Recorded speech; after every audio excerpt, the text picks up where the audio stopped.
Добар ден, драги пријатели, добродојдовте во денешнава епизода. Моето име е Јосиф Дамјанов и зборуваме денеска за сушено овошје ќе зборуваме. Не е тоа прашање кој што некој до сега ми го поставил, но ми дојде како идеја и ме поттикна затоа што доста луѓе кога да речеме почнуваат да се хранат здраво или кога можеби сакаат кризите за благо и потребите за благо да не им бидат со огромна грижа на совест, го користат сушеното овошје затоа што е поздрава варијанта. И тоа е точно и тоа е супер. И исто како што зборував пред неколку епизоди дека замрзнато овошје и зеленчук е одлична варијанта, дури многу често знае да биде и подобра опција од свежото овошје и зеленчук кое што ни се пласира во маркети и на пазари, а претходно мине огромен процес на транспорт, на берење прерано и така натаму. Погледнете таа епизода за да не се повторувам. Денеска истото што го зборувам за сушеното овошје го мислам исто како и тогаш. А тоа значи дека сушеното овошје е многу добра опција како замена за свежото овошје, затоа што кога можеби нема некои добри како да кажам, кога нема сезонско овошје во моментов, од типот кое што ние го сакаме, можеме да го најдеме во сушена варијанта. Но има неколку замки тука за кои што сакам да позборувам.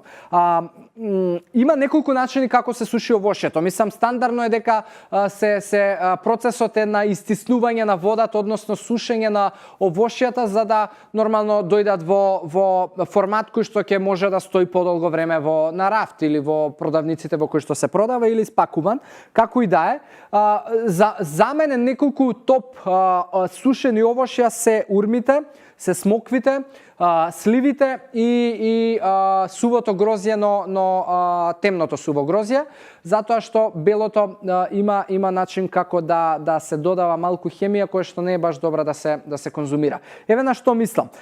Има две работи кои што од друга страна не се добри за останатите суви овошја кои што не ги напоменав помеѓу овие 4. А тоа е дека постои еден друг начин на сушење на овошјата кое што се вика и кандирање, односно тоа подразбира додавање на дополнително бел шеќер на овошјата за да ги засладат и за да може им предизвикаат да подолго време траат.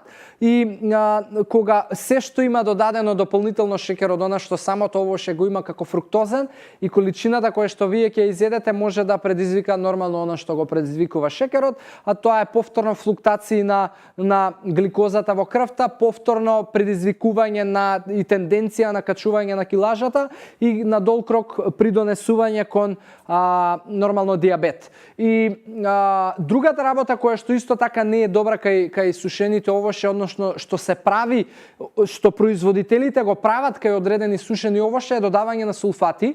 И сулфатите помагаат за да светлите овошја ја задржат бојата која што ја имаат. На што мислам? Да речеме, многу често производителите на сушени овошја знаат да додадат сулфати во белото суво грозје, во сушените кајси, во можеби манго, во ананас, во сите овошја кои што имаат